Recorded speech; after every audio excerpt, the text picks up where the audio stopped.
Kebijakan pembangunan masa Orde Baru.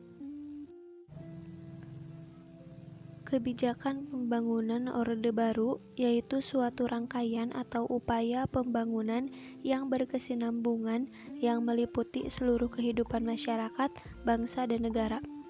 Memiliki tujuan yaitu menegakkan tata kehidupan bernegara yang didasarkan atas kemurnian pelaksanaan Pancasila dan Undang-Undang Dasar 1945. Untuk itu, pemerintah merencanakan pembangunan nasional yang diupayakan melalui program pembangunan jangka pendek dan pembangunan jangka panjang. Untuk mewujudkan tujuan nasional, maka MPR menetapkan garis-garis besar haluan negara (GBHN). GBHN adalah pola umum pembangunan nasional dengan rangkaian program-programnya, yang kemudian dijabarkan dalam Rencana Pembangunan 5 Tahun Repelita, dimulai sejak tahun 1969. Sehingga diadakan konsep pembangunan jangka panjang tahap pertama 1969 sampai 1994.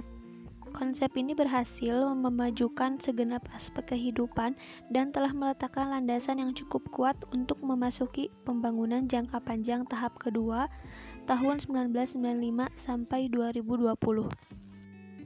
Kemudian konsep pembangunan jangka panjang tahap 3. Pemerintah menetapkan 8 jalur pemerataan. Yang pertama, pemerataan pemenuhan kebutuhan pokok rakyat seperti pangan, sandang, dan perumahan. Yang kedua, pemerataan kesempatan memperoleh pendidikan dan pelayanan kesehatan. Yang ketiga, pemerataan pembagian pendapatan. Yang keempat, pemerataan kesempatan kerja. Yang kelima, pemerataan kesempatan berusaha. Yang keenam, pemerataan kesempatan berpartisipasi dalam pembangunan. Yang ketujuh, pemerataan penyebaran pembangunan di seluruh wilayah tanah air. Dan yang kedelapan yaitu pemerataan kesempatan memperoleh keadilan.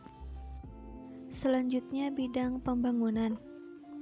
Di bidang pertanian, yang pertama membentuk bimbingan massal, yang kedua menciptakan badan urusan logistik, yang ketiga membentuk badan usaha unit desa dan koperasi unit desa, yang keempat mengembangkan institusi penelitian, yang kelima membentuk manajemen usaha tani, yang keenam mengadakan pabrik pupuk, dan yang terakhir meresmikan komponen capir pada tahun 1984.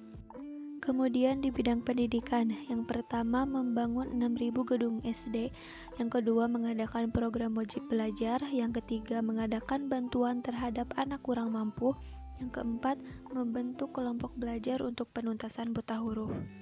Selanjutnya di bidang keluarga berencana. Program ini dilaksanakan oleh Badan Koordinasi Keluarga Berencana Nasional (BKKBN). Selanjutnya di bidang kesehatan masyarakat. Yang pertama pada tahun 1956 mendirikan proyek Bekasi, yaitu model pelayanan kesehatan pedesaan dan pusat pelatihan tenaga.